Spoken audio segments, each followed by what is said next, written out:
I announced it in the CGR forums, but let me say it on screen. I will be leaving Classic Game Room as a full-time career at the end of 2015. The show started in 1999 on the internet and ran through 2000. I brought it back in 2008 and have made thousands of video game reviews. It's been a great time, but it is time to move on. So starting in 2016, there will be no more daily Classic Game Room reviews. I do plan to continue the show as a hobby. Many of you have asked why. Well, that's a good question. But rather than me explaining it to you, I'm going to show you through one of my favorite mediums, the comic strip. Did you guys hear that Classic Game Room is shutting down daily production? No! What's that and why do I care? It's that video game review show where the guy from The Offspring rambles on about Atari games. What's Atari? What are offspring? But it was my favorite show. It sounds old and stupid. Just like you. We're watching Top 10 Ultra Ever Pony Quest and Craft Super Fails. I'm live streaming my wall. I'm live streaming my wall. I think that sums it up. While I tend to hide behind the guise of drinking beer and playing Truxton, two things I really like to do, I have a lot of concerns about the future of the internet and technology and how this affects the human race. I think we should all be worried about a world where the selfie stick exists. But it does no good to complain about it. It's much more effective to open it up for discussion with laughter and make fun of it. Are you fucking kidding me? Are you fucking kidding me? Oh, man. Okay. Where to begin? So, Mark from Classic Game Room is leaving Classic Game Room as a full-time profession, but he's still gonna do it as a hobby, whatever. That I don't have a problem with, okay? That's his business. It's his reason for why he's leaving that just... It annoys the fuck out of me. And I'll tell you why. I used to be a big fan of Classic Game Room and Mark. I watched his videos pretty much, like in the early days, and he used to be really good. He actually reviewed games, but then at a certain point, he basically flanderized himself. He began to concentrate too much on making bad jokes.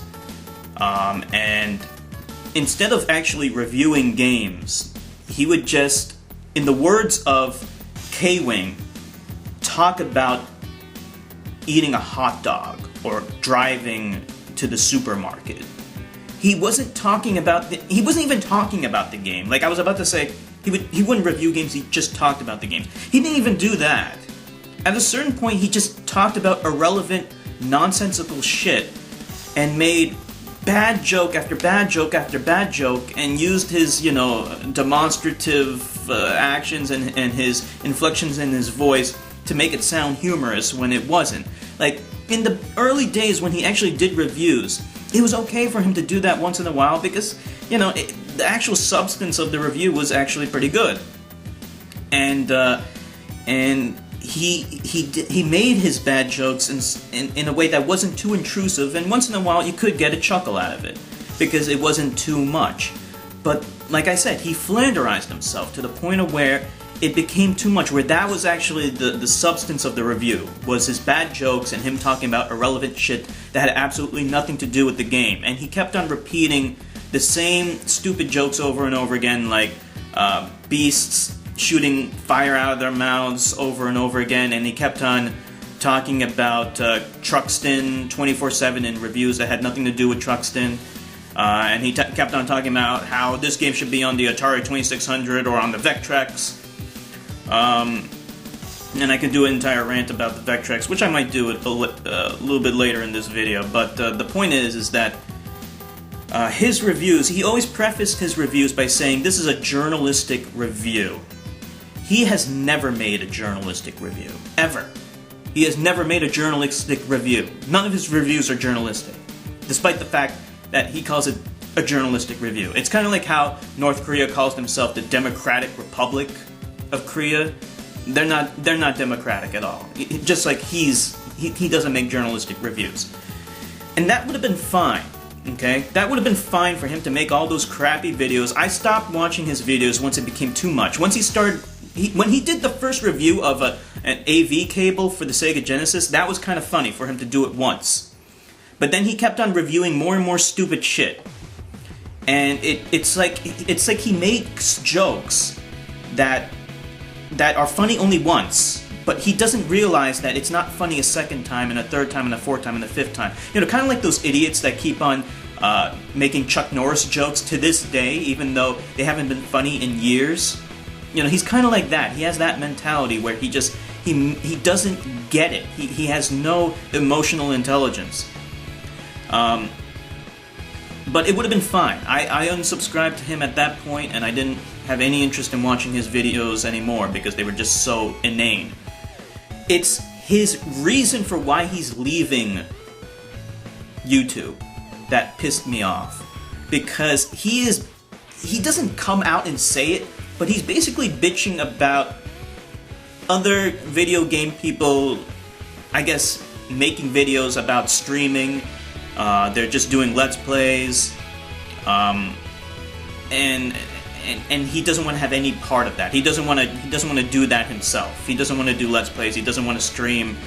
He doesn't want to do streaming anymore. He doesn't want to do streaming, and so he doesn't want to adapt to what he believes the internet's becoming. And he alludes to. He's very vague when he describes the reason why he's leaving, but he makes the implication quite clear. Like he's afraid of what the internet is becoming, or what this world is becoming, and he's afraid of technology, and he points out the selfie stick.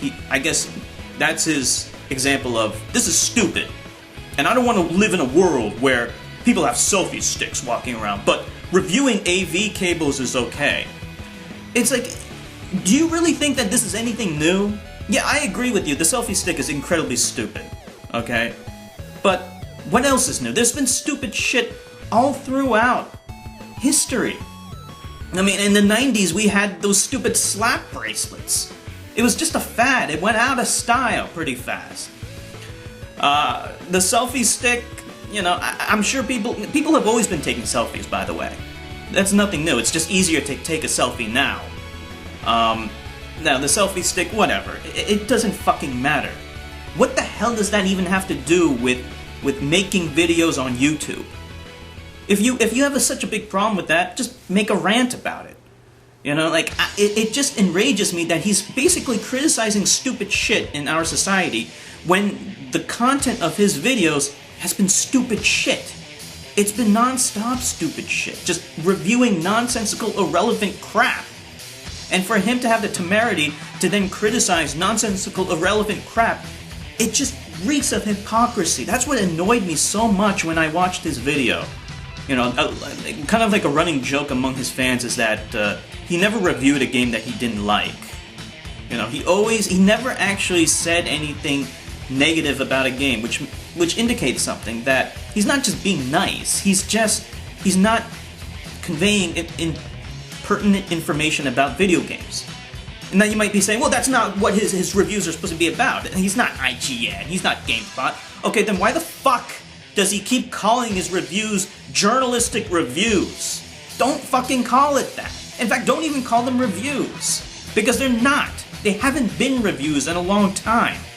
And he wants to sit here and complain about stupid shit in society. He's the greatest purveyor of stupid shit on the internet. You know, it really hurts me, actually, to be saying all these mean things. I'm sure he's a great guy. I have nothing against him, you know, and I wish him the best. I wish him luck. You know, I have nothing against him as a person. I'm sure he would be, you know, an incredible friend, you know, once you get to know him. And I'm sure he's a great boss to the people that work for him. But that does not mean, just because he's a nice guy, does not mean that you're immune to criticism. I don't criticize people because I don't like them. I criticize people when they do something that is wrong, or it conflicts with logic and reason. And what he's doing isn't logical. to have a problem with stupid shit on the internet. You know, everyone's doing Let's Plays now, and I refuse to be part of that. Well, okay, fine, then don't be part of that. There are lots of video game guys out there who don't do Let's Plays. They still stick to their guns, and if they want to leave, fine, then leave. But don't complain about stupid shit on the internet when the biggest pull to your channel is stupid shit. It was always about quantity over quality. They haven't made any quality reviews. You know, that was his problem. He just kept on churning out these reviews one after the other, and they didn't have substance, you know. And it's so easy to do those kinds of reviews because he may play for just like 5 minutes, and then he'll do like a 5-minute review about it with only like 30 seconds of the review actually about the game. You know, that's what I got. That's the impression I was getting from his reviews. They were so irrelevant and so meaningless. And then he's gonna sit here and criticize, you know, stupid shit in society. No. Someone has to call you out on that, you know, and it's gonna have to be me apparently, because I don't see anyone else doing it. He has changed. He has changed. Don't let him beguile you into thinking that he hasn't changed. No, he has definitely changed. He Flanderized himself, and that's why I'd stopped watching his videos, because they were stupid, and now he's complaining about stupidity. So, bon voyage, Mark. You know, I do wish you the best, but you know, this is the internet, and when you put yourself out there and have opinions and are gonna say things, you know, at some point someone's gonna call you out on it. And that's all I gotta say. This is Enigma Hood signing off.